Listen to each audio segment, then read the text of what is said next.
Kasining kakalda, kasining kakalda, kasining kakalda naman ko na nga.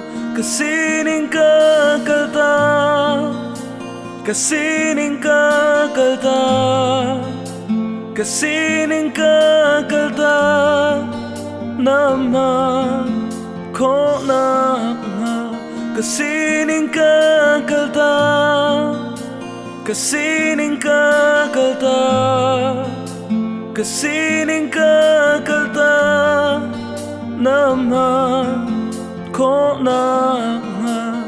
Hikahin kay kadir boy baka nanakuta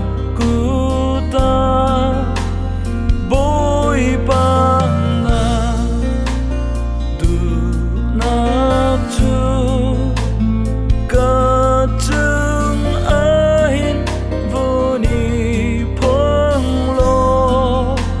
Kasining kakalda, kasining kakalda, kasining kakalda naman ko na nga. Kasining kakalda, kasining kakalda, kasining kakalda naman ko na nga.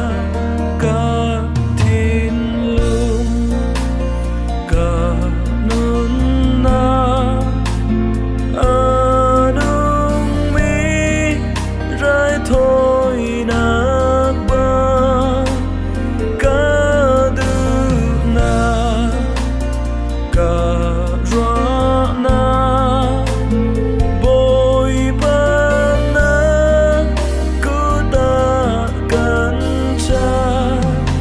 Kasining kakalda, kasining kakalda, kasining kakalda naman ko na nga.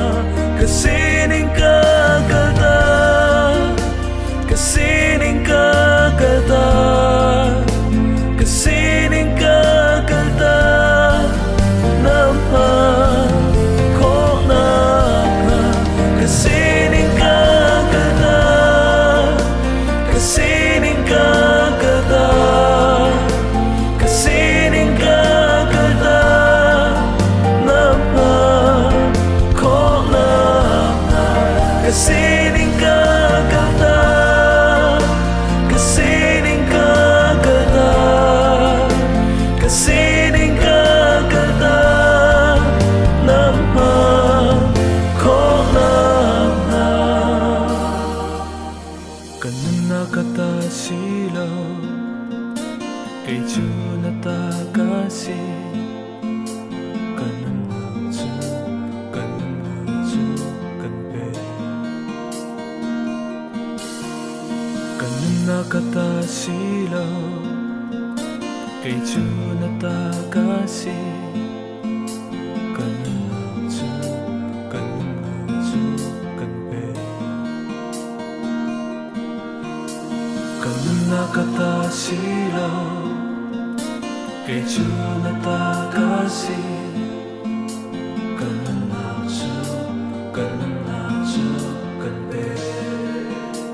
Kasining kakalda, kasining kakalda, kay Junatagasi. Kasining kakalda naman ko na nga.